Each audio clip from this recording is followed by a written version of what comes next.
Hello everyone and welcome. In this video we're going to look at Joy Serenade. This is some chapter 3 side thoughts. As I was going into working on chapter 3, I just had a long bit of information I wanted to do on Joy Serenade, so I figured I'd do it now. Now first off, the big part that connects the two in my mind is this.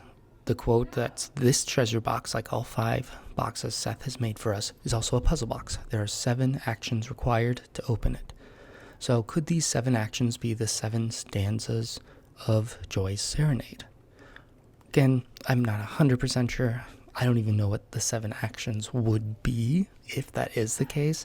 I just found it interesting. The only other supporting evidence that I could think of for this at this point is how there are 5 clues in the word search of the past and future, and there are 5 steps for the past and future box. Again, kind of this like potential 2 out of 2 matching to me is worth enough to at least think about that idea. In my mind, most treasure hunts and how I've kind of found myself thinking about this one is you need to have kind of this state or larger area that you need for a confirmer. And from there, you kind of dial it down into maybe a city or a small area, a park and a trail, then the kind of following the directions to a specific search or grid search area.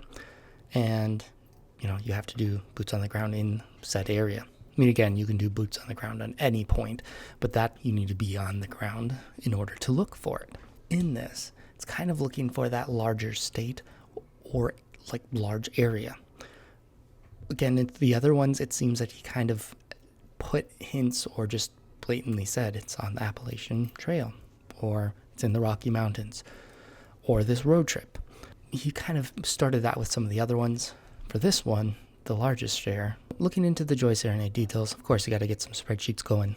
So there's 7 stanzas, and these are the lines with it.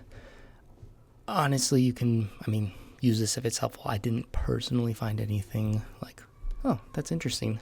Outside of it's just kind of around this 136 average, and there's like 99, a super short one, super long one.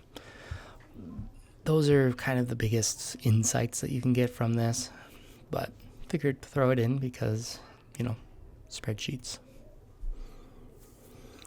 All right. So to get started, I'm not going to read it all. Feel free to do that on your own, but I wanted to at least show the grouping and a couple of thoughts that I think, if we're doing that 7 actions, what it could mean.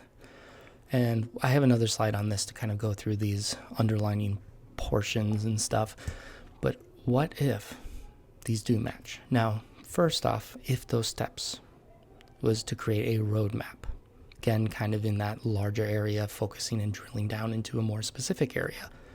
If you look into this, you kind of right away in this first one, it talks about a note, which is a small part of a song.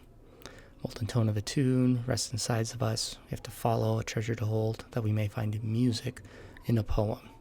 Now, what the poem is, there's ideas, but I don't have anything I'm talking about here. But it's interesting to think about what if music is like the roadmap, and that would be like sheet music or a song. Is that something that you could follow?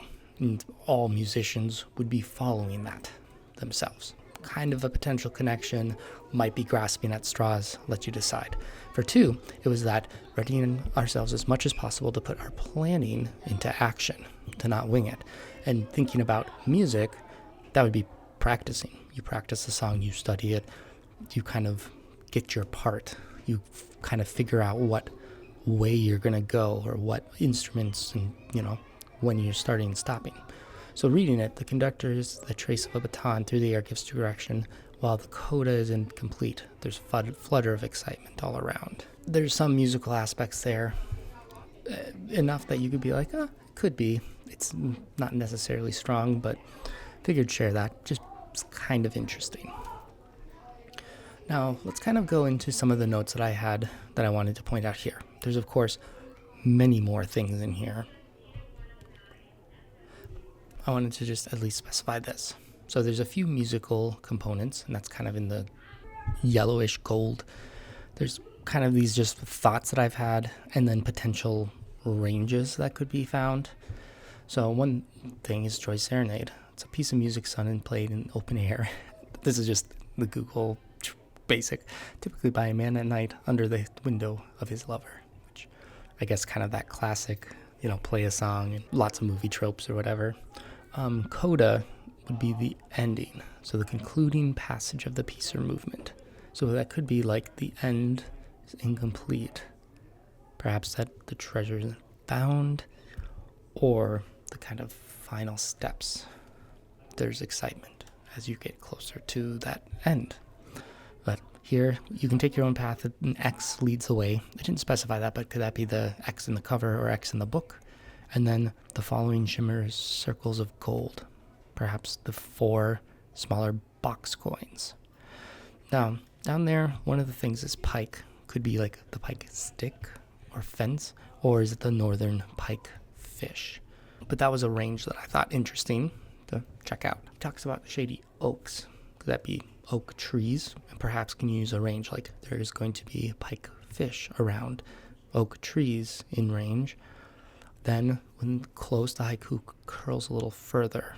Could it be pine ranges from that? Assuming that this quote-unquote haiku is not a true one, I don't think, could be that pine range. Then, a stretch, but dancers are on the land. Could that be like different dancing traditions from Native American dancers? I wasn't sure. I don't think the Hopi calendar would be the one that's most referenced, but I did not do that as a range. But, again, there could be something there. It seems that kind of the traditions and the ancestry portion is a big theme that he adds to the book, so it could be. Then finally, there's these sing harmonies as you travel home, which is the combination of simultaneously sounding musical notes to produce a pleasant effect. First is the northern pike and muskie. These are ones that I found. It's kind of the Midwest / some in this eastern, kind of northeastern area.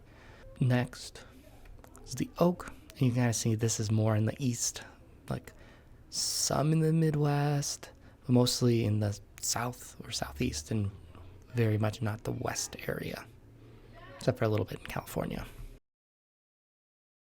These ones for pine, it was kind of like some west, some east. This is a super old map. I'd say take a look at these. This one was like colorful, but it was like pretty hard to read, so I just wanted to leave it up there. Again, it's kind of, to me, saying like this area is a little less likely, but there's still some over around here. And then like kind of one of the options, again, this would be from the pine if you're supposed to, the haiku is that dust sleeve quote unquote haiku, and who knows. So kind of putting these 3 things together kind of seems like the ones that fit in all of these are sort of these northern, middle, or eastern type ones. And this isn't perfect, and it's not even potentially right, but this is just, again, trying to take the information of what we have and kind of drilling it down a little bit more. I think, too, specifically the Midwest is the area that I personally think it's more likely to be in, just on the chance of it would be in the middle, which I think makes sense. The biggest one is accessible to everybody or no one at the same time, as well as, less opportunity with the snow. It's a little more cold in those, so harder. And just with the other places where it is, there's like the Appalachian box. There's one down here in the south for the Pokemon box, then the Rockies, and then assuming California is where the past and future, I think then this seems a lot more likely. Ends up being somewhere in this area, though. Those two could flip-flop. Again, they could still be close with the Rockies there, because that would be accessible to those in like California or something. But again, all speculation there, but hopefully the logic makes sense. Maybe answered a couple of questions there. And then this will shorten my chapter 3 video, or rather help have kind of 2 separate things, because this would be a very long tangent to that one. So hopefully you find this interesting and helpful. Leave comments if you agree, disagree, have other ideas on some of the things, or if you want me to look further into certain components. I think Joy Serenade is very important, and this could be part of what you need to do, but certainly not the only thing, or I would say the biggest thing you're supposed to do with it. I think there certainly would be a lot more information that I just didn't even cover. So, anyways, see you in the next one. Bye now.